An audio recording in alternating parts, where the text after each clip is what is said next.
Nagbabalik tayo sa huling yugto ng ating online viewership ng dalawang noontime show dito sa ating bansa, ang It's Showtime at ang Eat Bulaga. At bago natin umpisahan ang huling yugto ng online viewership ng dalawang bigating noontime show, ay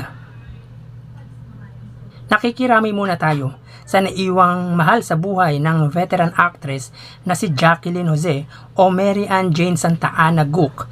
Naulila nito ang dalawang anak na si Andy Eigenman at Gwen Garimond Gook. Sa edad na 59 ay sumakabilang buhay ang veteranang actress na nakilala sa hit teleserye na Mula sa Puso bilang Magda na pinagbibidahan pa noon ni Rico Yan at Claudine Barreto, at ngayon ay napapanood siya sa Batang Quiapo ni Coco Martin bilang Chief Espinas. Natagpo ang wala ng buhay sa kanyang bahay sa Quezon City ang veteranang actress at talagang nagluluksa ang showbiz industry sa biglaang pagkamatay ni Miss Jacqueline Jose na nakilala sa mga malumanay nitong salita na naging trademark nito sa mga pelikula. Muli, nakikiramay po tayo sa naiwang or sa naulilang mga anak ni Miss Jacqueline Jose. At papasalamat po tayo sa mga naiambag niya at na-contribute niya sa Philippine showbiz industry. Kaya tara, ating alamin ang huling yugto ng online viewership ng dalawang noontime show. Para po sa Eat Bulaga under TVJ Facebook page na may 2 million followers, sa It's Showtime na may 17 million followers. So as of 2:04 PM, ang Eat Bulaga sila ay may 5.3k live viewers. Ang It's Showtime naman ay may kasalukuyang 10.3 thousand live viewers. So i-click po natin yan para makita po natin yung actual number ng live viewership ng dalawang noontime show. Para po sa Eat Bulaga, sila ay may 5.3k live viewers. Ang It's Showtime naman ay may 10.3k live viewers. So ulitin po natin, ang Eat Bulaga, sila ay may kasalukuyang 5.3k live viewers at may segment na Pera Fee. Ang It's Showtime naman po ay may 10.4k live viewers at may segment na Tawag ng Tanghalan. So makikita po natin na malaki ang ibinaba ng live viewership ng It's Showtime kaysa sa Eat Bulaga. Kaganina po ang It's Showtime sa ikalawang yugto, sila ay may 29,000 live viewers. Ang Eat Bulaga naman po ay may 8,000 at ngayon ay may 5,000.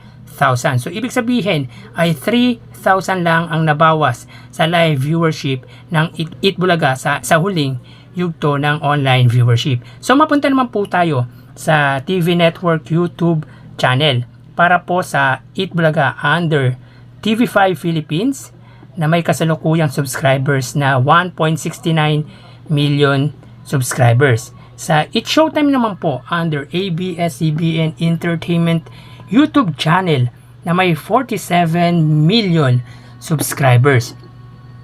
So as of 2:06 PM, ang Eat Bulaga na may segment na Pera Fee ay may 29,000 live viewers. Ang It's Showtime naman under ABS-CBN ay may 91,000 live viewers. So ulitin po natin, as of 2:07 PM, ang Eat Bulaga under TV5 Philippines, sila ay may 29,000 live viewers. Ang It's Showtime naman ay may 91,000 live viewers. Mga kaparokya, dito makita po natin na nanguna pa rin or mataas ang live viewership ng It's Showtime. Pero sa ikalawang yugto, sila ay may 124,000 live viewers. So ibig sabihin po ay nabawasan po sila ng 33,000 live viewers. Samantalang ang Eat Bulaga kaganina sa ikalawang yugto, sila ay may 40,000 at ngayon ay 29,000. Sila ay nabawasan ng 11,000. So makikita po natin yung laki ng diferensya ng bawas ng dalawang noontime show pagdating sa huling yugto. So mapunta naman po tayo sa main YouTube channel ng dalawang noontime show para po sa Eat Bulaga under Eat Bulaga TVJ YouTube channel na mayroong 859,000 subscribers. Sa It's Showtime naman na may 2.03 million subscribers.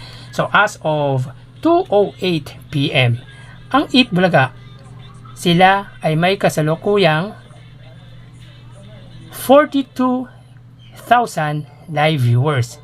Ang It's Showtime naman ay may 65,000 live viewers. So ulitin po natin, as of 2:09 PM, ang Eat Bulaga, sila ay may 41,000 live viewers.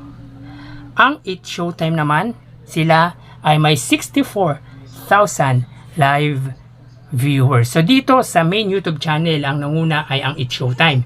Pumangalawa, ang Eat Bulaga. So matatandaan po natin na ang It's Showtime sa ikalawang yugto, sila ay may 100,000. So meaning to say, nabawasan po sila ng 36,000 live viewership. Ang Eat Bulaga naman po, sa ikalawang yugto, sila ay may 55,000 live viewership. At ngayon, sa huling yugto, sila ay may 41,000 live viewers. So nabawasan po sila ng 14,000 live viewers. So malaki po ang nabawas sa It's Showtime pagdating sa live viewership sa huling yugto ng kanilang online viewership. Ang total po na nakuha ng Eat Bulaga sa kanilang online viewership ay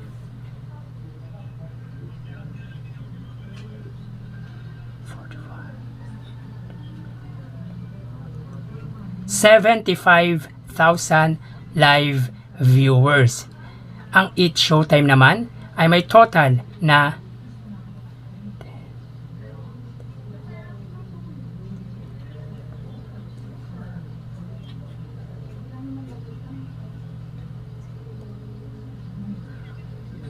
165,000 live viewers. Ulitin po natin, ang total po ng Eat Bulaga ay 75,000 live viewers at ang It's Showtime ay 164,000 live viewers. So, FB live po yon at YouTube live ng tatlong noontime show at tatlong TV network. So, yan po lumalabas sa kanilang online viewership as of 2:11 PM. At bukas po ay matutunghayan nyo na naman ang panibagong yugto ng ating online viewership ng dalawang bigating noontime show dito sa ating bansa, ang It's Showtime at ang Eat Bulaga. Magpapaalam na po muna ako. Thank you and God bless.